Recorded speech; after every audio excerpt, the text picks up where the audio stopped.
I can't be the only one that only cared about the bats in this thing.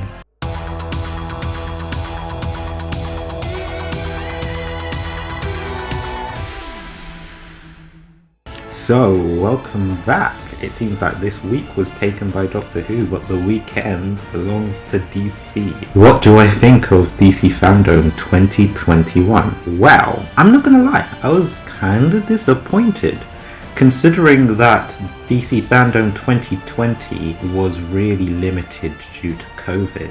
All of the stuff that has come out since then has been very minimal. I was expecting more from Black Adam.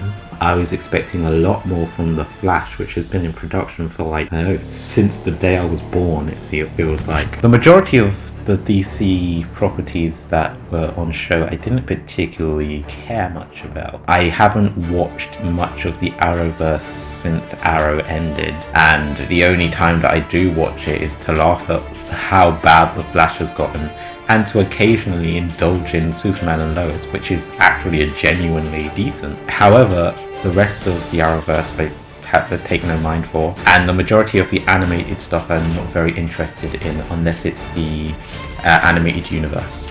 So in terms of DC, my main attractions for that would be the live action stuff. Aquaman and The Flash had quick previews, kind of showing us footage, and then looking at the behind the scenes stuff, which was pretty neat, but I was expecting a little bit more in terms of storyline and understanding of where the characters were, and we didn't really get much from either panels for that.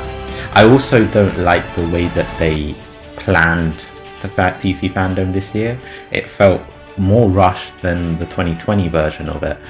Everything was on one stream, which meant that you're never sure when the thing that you're actually interested in would be scheduled in. There was no schedule.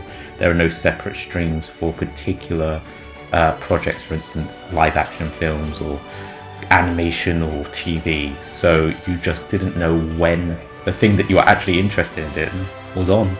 And that held a negative effect because it was 4 hours long and was a huge slog. The stuff that I did love though was the Bat stuff. Let's be honest. I think the majority of the public, when thinking about DC Fandome, cared about the Batman, about Matt Reeves' Batman, which is coming out next year, quite close to my birthday, so I'm pretty excited about that. And it didn't disappoint. The panel was pretty decent. The trailer itself gave us enough information about the storyline that it could get you hyped without it being particularly overindulgent. It gave us enough for when the film comes out, and I'm really excited for it. I've been a fan of Matt Reeves for quite a while now. I think the shots and the cinematography that have been shown were absolutely brilliant, really well done. I'm really excited to sit my butt down in the cinema and watch the Batman. I think Robert Pattinson is going to be an interesting Bruce Wayne.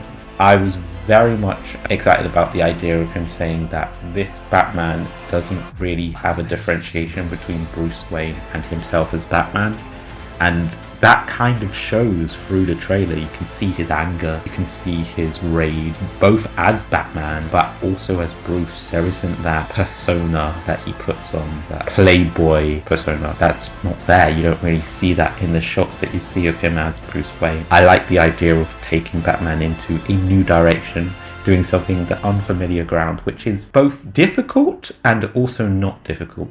Difficult in the sense that Batman has been used to death in so many ways, but not difficult in a live action sense where Batman hasn't really been that diverse. It's been very much the same. But overall, DC Fandome has been kind of a disappointment. I expected a lot more. I expected a lot more information, a lot more out there, especially for the amount of time between the last one and this one, and especially due to how many major projects are in the work right now. It just feels like everything is going at snail pace. My last point I would have to say is Aquaman was pretty decent. The first promo pics that we got of Aquaman's suit I was not really for, but seeing it in the behind the scenes stuff looks a lot better. In all, I think DC is in a very weird stage where you just don't entirely know what they're doing. It doesn't seem very organized, and that's a shame really, because DC have so many great characters and so many great things about them that you just kind of want them to get the win,